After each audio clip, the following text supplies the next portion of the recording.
예, 저도 좀 전에 송원석 의원 말씀하신 그 자료에다가 지금 그 국가 채무 관련돼서 적자성 채무와 금융성 채무 관련된 자료를 정리를 이제까지 정권별로 정리를 좀 해주세요. 그래서 그때 당시에 GDP 확정치를 계산을 해서 결산으로, 그죠? GDP도 최종 확정치, 그다고 채무도 금융성과 적자성을 구분해서 그렇게 난을 만들고 최종 합계해서 그렇게 해서 제출을 해 주십시오. 이상입니다. 네, 네. 양경수 의원님, 예, 말씀하십시오. 예, 장관님 수고 많으십니다. 지금 금년 이제 하반기 경제 운영 방향이 정해졌고 이렇게 하는데 지금 국민들이 또 많은 또 경제 전문가들이 또 아니면은 우리 기획재정위원회에서 걱정하시는 부분들이 뭐냐면은 금년 세수와 관련된 사항을 걱정을 많이 하지 않습니까? 그리고 이제 올해 전체적으로 봐서는 한 41조 정도 세수가 줄어들 거다, 안 그칠 거다 이렇게 하는데 이 부분은 제 생각으로는 뭐 조금 시간을 가지고 이렇게 봐야 되기 때문에 저는 뭐 조금 기다려서 정확한 추계를 하는 것이 저는 맞다 이런 생각을 합니다. 그런데 그럼에도 불구하고 금년도는 어차피 지금 한 40조 내외에 그런 부분이 생기니까 이걸 어떻게 할 거냐. 추계는 그때 한다 하더라도 무슨 생각을 기본적인 방향을 가지고 있어야 되지 않겠냐. 이런 이제 말씀을 제가 드리는 겁니다. 그래서 그렇게 하는 방법은 뭐 여러 가지가 있을 수 있겠는데 기금의 여유자금 또는 불용되는 부분의 뭐 여유자금이라 할까 이걸 하는 방법.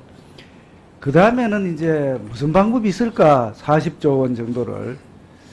또 그 중에서 보면은 제가 생각하기로는 공공기관이나 민간 자금을 좀 활용할 수 있는 혹시 그런 방법이 있을 수 있을까? 이것도 생각을 해볼 수 있고. 그렇게 전부 다 이래저래 하더라도 결국은 좀 모자라지 않겠느냐 하는 그런 걱정들을 많이 하십니다. 그래서 부총님 여기에 대해서 좀 어떤 방향 기본적인 생각을 가지고 계신지 한번 이야기를 한번 해주시죠. 예, 예, 아까 말씀드린 대로 그런 자금들을 기초로 해서 대응을 할 예정이고, 물론 뭐 아주 일부는 통상적으로 있는 불용도 있을 수 있고, 또 뭐 안에 이제 지출 효율화 관련된 부분이 있을 겁니다. 뭐 근데 그걸 가지고 인위적으로 반드시 해야 될 거를 또 저희들이 그렇게 할 수는 없으니까. 말씀드린 대로 지방자치단체는 자치단체대로 여유 재원이 늘 이럴 때 사용하기 위해서 있는 것이고, 중앙정부는 중앙정부대로 또 기금을 살펴서 여유 자원에 대응할 수 있도록 그렇게 고민하고 있습니다. 지금부터 이제 뭐 해봐야 이제 한 2달 정도의 여유락할까 시간적 그런 검토할 시간이 있을 것 같아요. 그렇게 하시고요. 그다음 물가가 상당히 이제 안정적인 하향 추세, 특히 2%대를 지금 2%대에 들어왔기 때문에 저는 참 다행이다 이런 생각을 합니다. 그러면 결국은 이제 우리 재정이라든지 경제 운영에 조금 더 숨통을 틀 수 있지 않겠나 이렇게 생각을 하는데, 그렇게 되면 결국은 성장 쪽에, 성장이 사실 우리가 잠재 성장률이 2% 내외, 2.1%, 2% 정도 된다고 했을 때에 금년도 성장률을 보면은 전체적으로 1.4%고 하반기에 1.8% 하면 결국은 디플레이션 갭이 생기는 거 아니겠습니까? 그러면 이제 일반적으로 봤을 때 경제 정책을 적극적으로 경제 정책을 추진해서 이 디플레이션 갭을 이제 없애야 되는 건데 어떤 방법이 있을까 하는 이런 부분들이 결국은 민주당인 야당에서 추경을 해야 되지 않느냐. 그럼 추경을 한다면 재정 건전성 관련되는 부분이 있기 때문에 이건 안 된단 말이죠. 그러면은 적극적인 경기 관련되는 대책을 하려면은 어떤 방법이 있겠느냐 하는 걸 제가 여쭤보겠습니다. 예, 그래서 이번에 대책에도 중점을 두고 있는 것이 결국은 수출 투자입니다. 성장이 내수 부분 그리고 내수가 소비 투자도 있지만은 한쪽에 결국은 수출과 수입이 어우러지는 수출이다. 그래서 대부분의 수출이 하반기로 가면서 조금씩 더 개선된다. 거기에 대한 물론 정도에 있어서는 불확실성이 있습니다만은 그런 걸 통해서 결국은 우리 성장을 받쳐야 되고 거기에 또 투자 부분이 있습니다. 그래서 수출 알겠습니다. 투자를 중심으로. 저 장관님, 그래서 수출은 사실은 대외 요인에 의해서 결정이 되는 거지 우리가 의지를 가지고 할 수 있는 부분은 아니지 않습니까? 그럼 결국은 이제 투자를 말씀을 하셨는데 이 투자도 잘 아시겠지만 투자가 될 때에 그 투자가 순수한 예, 좋아요. 순수하게 그 투자가 늘어나는 그런 투자가 돼야 되는데 민간 투자를 크라우딩 아웃 시키는 그런 형태의 투자가 돼서는 안 된단 말이죠. 예. 그러니까 당연히 해야 될 투자를 우리가 뭐 더 한다든지 이런 게 하는 것보다도 결국 그래 되면은 내년에 할 투자, 앞으로 할 투자를 땡긴다든지 또는 뭐 다른 형태의 순투자가 늘어날 수 있도록 해야 되는데 그게 지금 어떤 방법이 있을까요?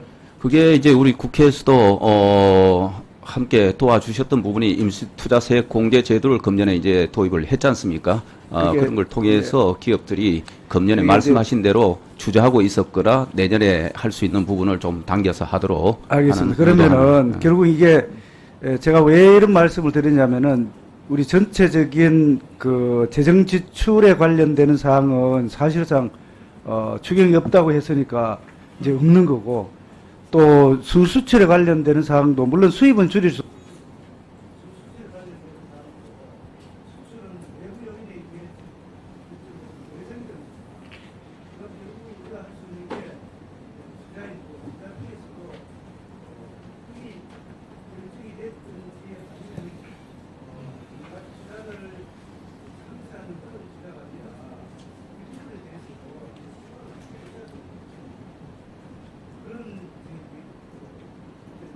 예.